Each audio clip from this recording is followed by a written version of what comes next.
Assalamualaikum warahmatullahi wabarakatuh. Hamdan wa syukran lillah, wassalatu wassalamu ala rasulillah wa ala alihi wa ashabihi wa man tabi'ahu wa mawalah.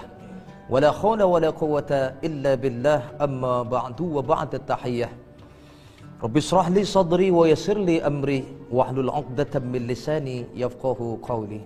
Hadirin pemirsa, Assalamualaikum Nusantara TV One, dimanapun anda semua berada, yang insya Allah hidup kita senantiasa mendapatkan curahan rahmat dan barokah dari Allah Subhanahu wa Ta'ala. Puji syukur tentunya tidak bosan-bosannya kita haturkan setinggi-tingginya kehadirat Allahu Rabbul Jalil, Allah Subhanahu wa Ta'ala yang telah begitu banyak memberikan karunia nikmatnya kepada kita, terutama adalah nikmat iman yang sangat berharga ini. Mudah-mudahan kita mampu memanfaatkan nikmat iman sampai akhir hayat kita, mati dalam keadaan kita beriman kepada Allah Subhanahu wa Ta'ala dan mempertahankan akidah kita selaku umat Islam. Salawat tering salam semoga selalu tercurah kepada junjungan kita Nabi besar Muhammad sallallahu alaihi wa alihi wasallam. Mudah-mudahan kelak kita dikumpulkan di padang mahsyar yang insya Allah terpilih mendapatkan syafaatul uzmanya. Amin ya rabbal alamin. Pemirsa, Assalamualaikum Nusantara yang dirahmati Allah Subhanahu wa Ta'ala. Tujuan kita hidup di dunia ini tidak lain adalah untuk beribadah. Ibadah yang kita lakukan setiap hari ini adalah sebagai modal kita nanti di akhirat. Namun apa yang terjadi ketika ibadah yang kita kerjakan siang dan malam, ternyata banyak yang tertipu di hadapan Allah, merasa amalnya banyak. Begitu ditimbang di hadapan Allah, hilang sama sekali amal kita. Salat kita yang kita kerjakan setiap hari, namun ternyata begitu ditimbang di hadapan Allah, tidak ada nilai pahalanya sedikit pun. Pada kesempatan kali ini Al-Fakir ingin mengajak kita belajar bersama, mengkaji dan mencoba untuk meneladani apa yang disampaikan oleh Rasulullah SAW, agar supaya kita semua terhindar dari perkara-perkara yang akan menghanguskan pahala-pahala kebaikan kita. Dalam sebuah hadis Rasulullah menyampaikan, sittatu asya'a tuhbitul a'mal. Ada 6 perkara yang dapat menghanguskan pahala seseorang ketika dia pandai beribadah, rajin beribadah, nanti amal-amal dia tidak ada nilai pahalanya di sisi Allah Subhanahu wa Ta'ala. Lalu apa yang menyebabkan seseorang nanti hilang pahalanya di hadapan Allah? Rasulullah menyebutkan dengan sangat detail. Yang pertama adalah, dan mari sama-sama kita berlomba-lomba untuk menghindari karakteristik ini agar supaya utuh amal kita nanti di hadapan Allah. Yang pertama apa kata Rasulullah? Al-istighalu bi'uyubil khalqi. Orang yang hidupnya terlampau sibuk mencari-cari kekurangan orang lain, mencari-cari aib orang lain, mencari-cari kesalahan orang lain. Dia sampai lupa bahwasanya dirinya punya kekurangan, dia punya aib, namun disibukkan untuk mencari dan mengkorek-korek aib orang lain. Inilah orang yang celaka kata Rasulullah, sibuk hidupnya hanya ngurusin orang lain. Padahal dia punya kesalahan, dia punya dosa, dia punya khilaf yang harus dia benahi, namun dia disibukkan dengan permasalahan-permasalahan yang ada pada diri orang lain.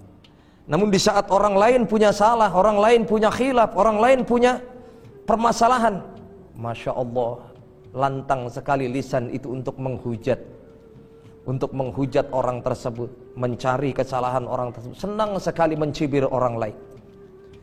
Dan ini pun pernah diingatkan oleh Rasulullah dalam hadis yang lain, tuba liman saghalahu aibuhu an uyubin nas.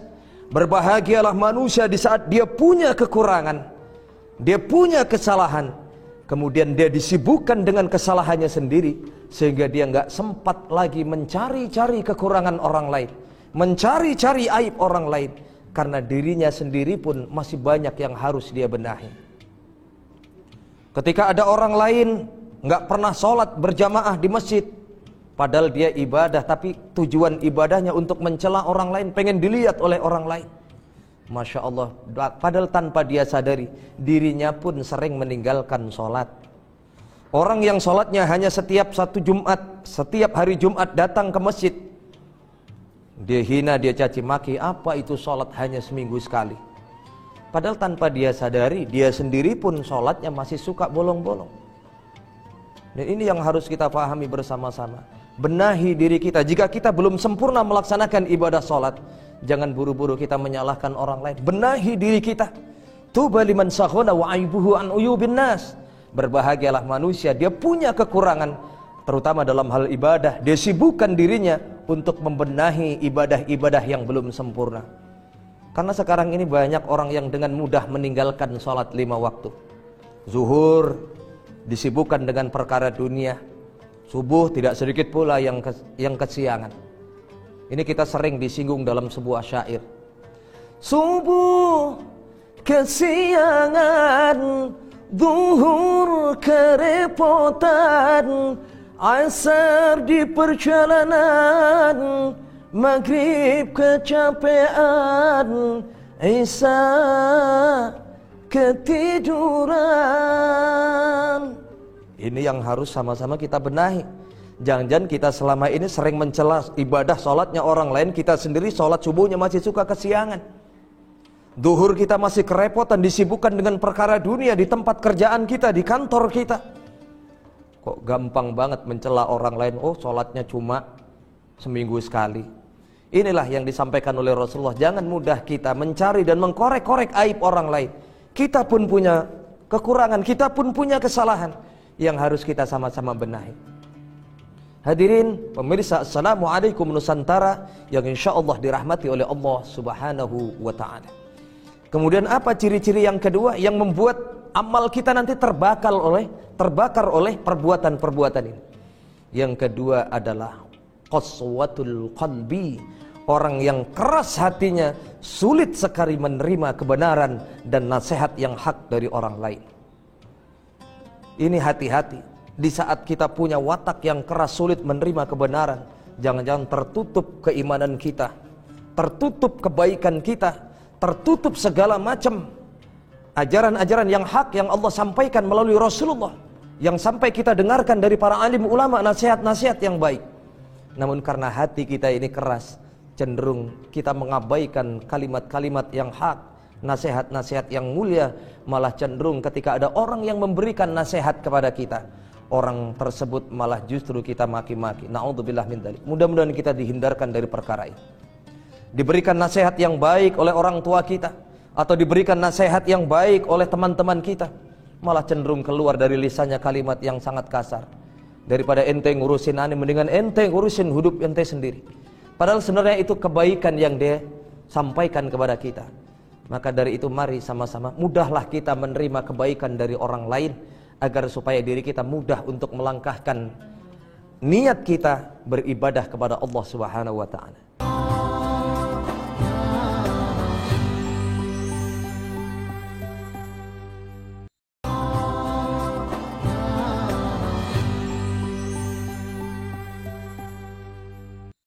Bukankah sahabat Rasulullah yang bernama Umar bin Khattab, beliau adalah salah satu sahabat yang punya karakter keras? Bukankah Sayyidina Hamzah, beliau pun juga keras? Namun mereka semua, beliau mudah sekali menerima kebaikan, mudah sekali menerima kebenaran yang disampaikan oleh Rasulullah SAW. Keras dalam hal amar ma'ruf nahi mungkar, ini bisa dan boleh kita lakukan dalam kehidupan kita. Mari sama-sama kita berdakwah dengan profesi kita masing-masing, menegakkan amar ma'ruf nahi mungkar dengan profesi kita masing-masing. Jika seorang pemerintah daerah, dia RT, dia RW, dia lurah, sampaikan yang hak kepada rakyatnya, cegah kemungkaran yang ada di lingkungannya. Jangan sampai lingkungan kita kena azab dari Allah Subhanahu wa ta'ala gara-gara rata-rata keras hatinya, tidak mau menerima kebaikan dan kebenaran dari orang lain. Dan ini pun harga mati yang tidak bisa kita tawar. Oh, saya pilih amar ma'rufnya saja, nahi mungkarnya gak mau. Perintahnya saja, nahi mungkarnya gak mau. Karena ini konsekuensi yang paling berat adalah nahi mungkar. Kalau amar ma'ruf itu mudah, kita mengajak kebaikan kepada orang lain, resikonya hanya mungkin orang lain tidak mau menerima, tidak mau dengan ajakan kita, itu saja mungkin. Tapi kalau nahi mungkar, mengajak orang untuk jangan melakukan perbuatan dosa, ini yang paling berat. Tidak sedikit anak-anak muda yang keras hatinya di saat kita berikan nasihat yang baik. Bang, jangan minum di kampung kita ini. Bang, jangan judi di kampung kita ini. Atau bang, jangan berbuat zina di kampung kita. Tidak sedikit anak muda yang keras hatinya mengatakan, biarin saja Pak Ustadz. Yang judi kan saya, yang mabuk kan saya. Saya judi, saya mabuk pakai harta, pakai duit saya. Nggak ada urusan dengan orang lain.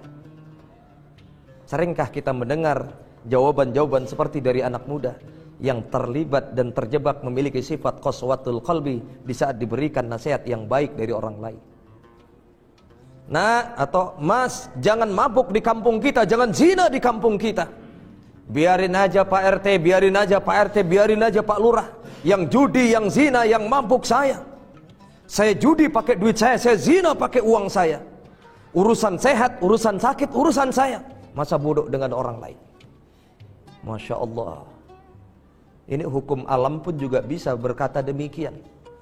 Sama halnya ketika Allah sampaikan dalam Al-Quran, wattaqu fitnatan la tusibanna alladziina zalamu minkum khassah. Takutlah engkau kepada azab Allah, takutlah engkau kepada siksaan Allah. Ketika Allah memberikan siksaan kepada hambanya yang zalim, kepada hambanya yang melakukan kemaksiatan, maka hati-hati, azab itu akan menimpa bukan saja kepada orang yang berlaku zalim, melainkan kepada orang yang baik-baik pun. Orang yang soleh akan terkena dampaknya dari perbuatan zalim yang dilakukan oleh orang-orang yang tidak mau mendengarkan kalimat-kalimat yang hak. Sama halnya seperti kita naik pohon rambutan. Ketika kita naik ke pohon rambutan, pengen memetik buah rambutan. Ketika kita akan metik, di pertengahan pohon kita digigit sama semut api. Sakit, ngebet, bukan main. Kita nggak tahan, pengen ngelanjutin manjat buah rambutan tadi. Kita turun ke bawah, pulang ke rumah. Apa tujuannya pulang ke rumah? Kita ambil obor, kita nyalain apinya. Mau ngapain nyalain obor? Kita dendam sama semut yang gigit kita di pohonan tadi. Lalu untuk apa? Kita bakar itu semut yang ada di pohonan semuanya. Subhanallah. Padahal hukumnya yang benar adalah, kalau misalkan semut itu bisa ngomong, dia protes, dia akan ngomong. Yang gigit Anda bukan saya, yang gigit ente bukan saya. Tapi kenapa aneh ikut dibakar juga? Padahal yang gigit cuma satu, sepohonan semut dibakar oleh orang tadi. Masyarakat pun juga bisa berkata demikian. Yang judi memang Anda, yang mabuk memang Anda, yang zina memang Anda. Namun Anda harus ingat bang, zina, judi, mabuk itu adalah perbuatan maksiat. Dan kalau kampung kita, negeri kita ini kebanyakan maksiat, Allah akan murka kepada kita. Dan kalau Allah murka kepada kita, Allah turunkan azab dan bencana. Dan kalau Allah turunkan azab dan bencana, yang mampus bukan lo doang bang, semuanya akan terkena. Berapa banyak Allah menurunkan azab dan bencana, namun ternyata para guru-guru kita, para alim ulama yang ikut terkena dampaknya dari musibah azab yang Allah turunkan, yang sebenarnya diperuntukkan untuk orang-orang yang melakukan maksiat. Ini yang harus sama-sama kita hindari. Qaswatul qalbi, buang jauh-jauh dari kehidupan kita, agar supaya semakin meningkat amal ibadah kita, menerima kebaikan dari orang lain, menerima nasihat-nasihat yang hak dari orang lain. Inilah perkara yang kedua yang dapat membakar amal kebaikan kita nanti di hadapan Allah Subhanahu wa ta'ala. Kemudian yang ketiga, perkara yang dapat menghanguskan amal manusia nanti di sisi Allah. Yang ketiga adalah wakillatul haya, orang yang sedikit sekali punya rasa malu. Malu kepada sesama manusia, terlebih lagi malu di hadapan Allah Subhanahu wa ta'ala. Berbuat zina, melakukan perbuatan dosa, seolah-olah itu sudah biasa. Dia tidak malu dilihat oleh orang lain. Dia mempertontonkan kemaksiatan, dia mempertontonkan kemungkaran di hadapan orang lain. Bahkan yang terasa betul adalah ketika datang bulan suci Ramadan, ketika perintah puasa itu datang, padahal itu perintahnya wajib. Dia seorang muslim yang kuat secara fisik, tidak ada aral rintangan untuk menghalangi dia berpuasa. Namun dengan bangganya, dengan tidak punya malunya, dia makan di hadapan umum, di tempat umum, dilihat oleh orang lain. Dia mempertontonkan kemungkaran di hadapan orang lain. Inilah yang disebut wakillatul haya, orang yang tidak punya malu, malu di hadapan sesama manusia, terlebih lagi malu di hadapan Allah Subhanahu wa ta'ala. Ini yang harus sama-sama kita hindari. Hadirin pemirsa, Assalamualaikum Nusantara yang dirahmati oleh Allah Subhanahu wa taala. Bahkan dikatakan al-haya'u minal iman. Malu itu adalah sebagian daripada iman. Malu itu adalah sebagian daripada iman yang harus tertanam juga pada diri kita. Dan ini pun juga sifat yang dimiliki oleh Rasulullah sallallahu alaihi wa alihi wasallam.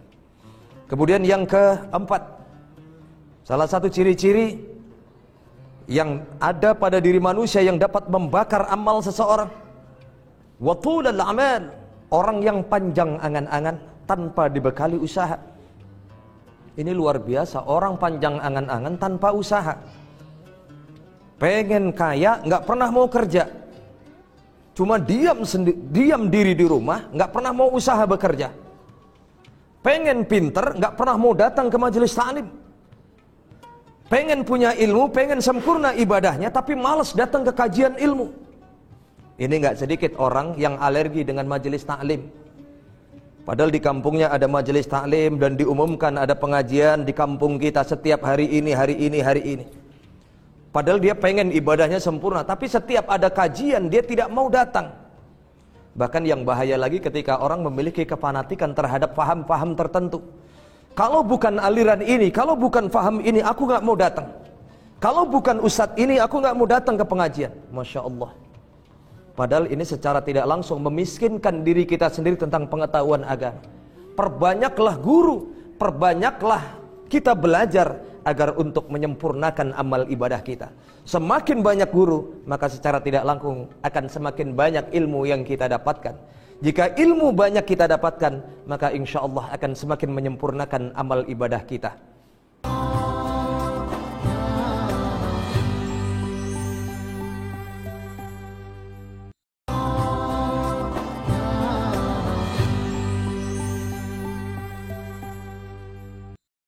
Terutama menuntut ilmu itu hukumnya wajib. Rasulullah menyampaikan, man salaka tariqan yaltabisu fihi ilman, sahalallahu lahu tariqan ilal jannah. Siapa yang meringankan langkah kakinya datang duduk di majelis ilmu, niatnya hanya karena Allah. Apa yang Rasulullah janjikan dalam hadis ini, sahalallahu lahu tariqan ilal jannah, maka Allah akan ringankan langkah kaki kita kelak masuk ke dalam surga Jannatun Na'im. Ini yang menjadi tujuan akhir manusia. Setiap manusia yang beriman kepada Allah, tujuan ibadahnya mencapai ridho dari Allah, dan hadiah yang Allah janjikan kepada kita tidak lain nanti adalah Allah berikan surga, tempat yang layak untuk kita. Amin amin ya rabbal alamin. Kemudian yang kelima, kata Rasulullah, yang menyebabkan hangusnya amal manusia di hadapan Allah Subhanahu wa taala, hubbud dunya, orang yang terlampau cinta dengan perkara dunia sampai lupa tujuan akhirat. Hati-hati, banyak sekali ayat di dalam Al-Quran yang mengingatkan kita, innamal hayatad dunya la'ibun walahun, sesungguhnya kehidupan di dunia ini hanya permainan dan sendau gurau belaka. Jangan sampai kita terjebak dengan kehidupan dunia sehingga kita tidak mau membekali diri kita dengan bekal akhirat.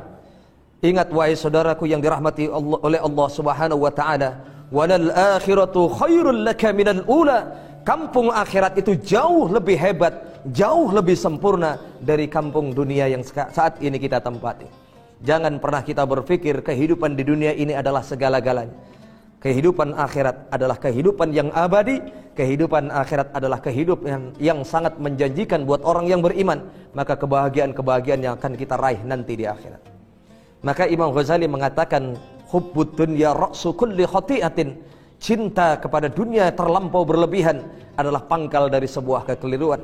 Dan Rasulullah pun juga pernah mengingatkan dalam sebuah hadis yang lain, yushikul umamu an tada'alaikum kama tada'al akalatu ala qas'atiha.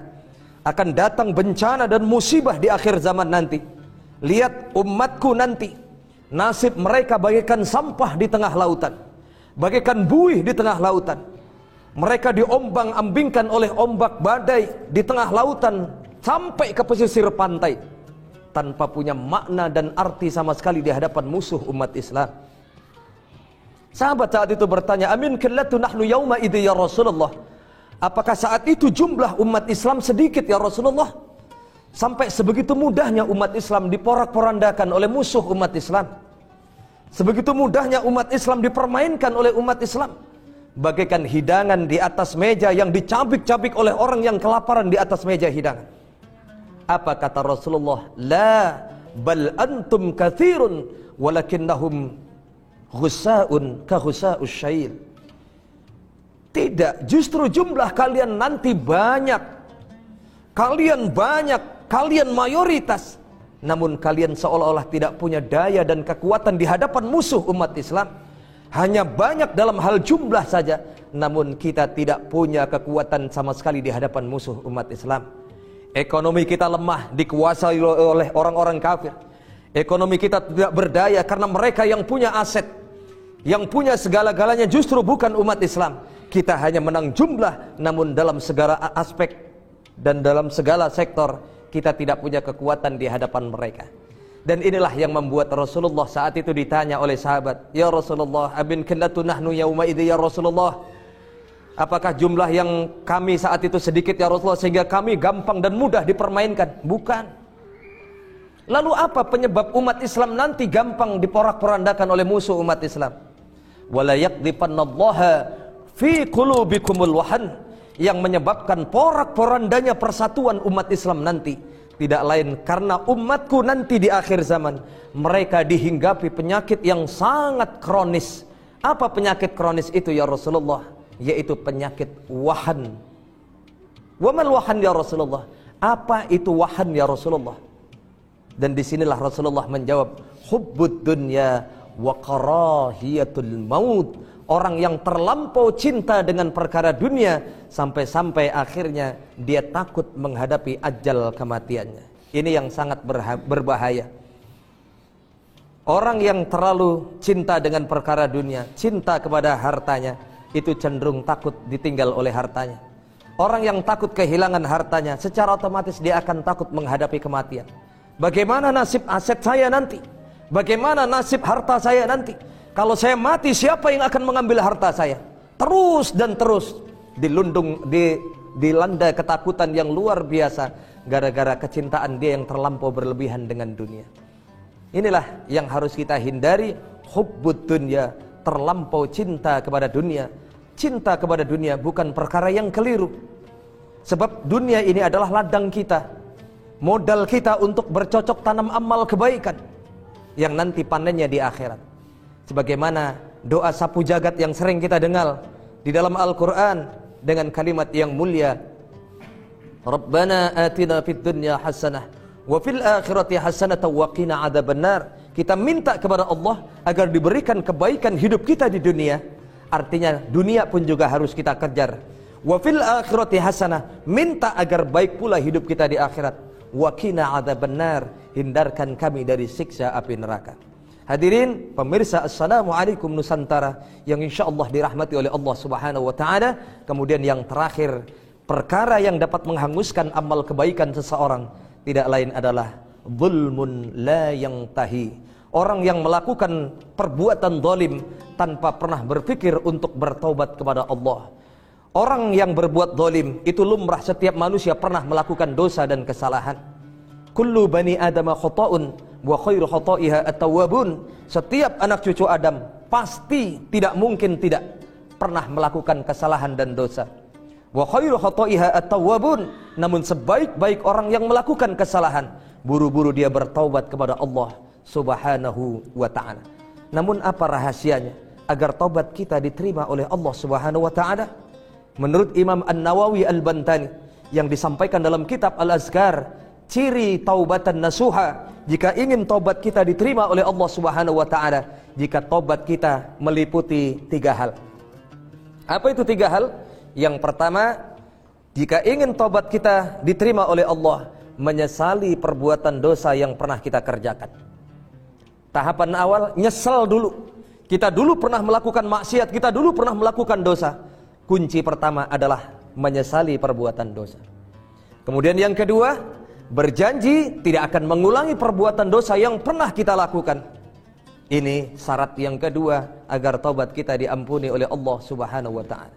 Kemudian kita sempurnakan yang ketiga agar taubat kita diterima oleh Allah Subhanahu wa ta'ala, berjanji untuk menjauhkan sejauh-jauhnya perbuatan dosa, maksiat, kezaliman yang pernah kita kerjakan semasa hidupnya. Nah, kalau kita bisa melakukan 3 hal ini, maka insya Allah taubat kita akan diampuni oleh Allah Subhanahu wa taala. Mudah-mudahan kita berharap, wahai saudaraku yang dirahmati Allah Subhanahu wa taala, kita dihindarkan dari 6 hal tadi. Yang mudah-mudahan kita semua mampu meningkatkan kualitas ibadah kita, sehingga kita mampu untuk menghindari 6 perkara yang dapat menghanguskan amal kita kelak. Na'udzubillah tsumma na'udzubillah. Amin ya rabbal alamin. Mudah-mudahan kita semua pun juga diberikan kesehatan jasmani dan rohani kita untuk memperkuat ibadah kita di hadapan Allah Subhanahu wa taala. Kurang lebihnya mohon maaf. Wallahul muwaffiq ila aqwamit thoriq wal 'afu minkum. Wassalamu alaikum warahmatullahi wabarakatuh.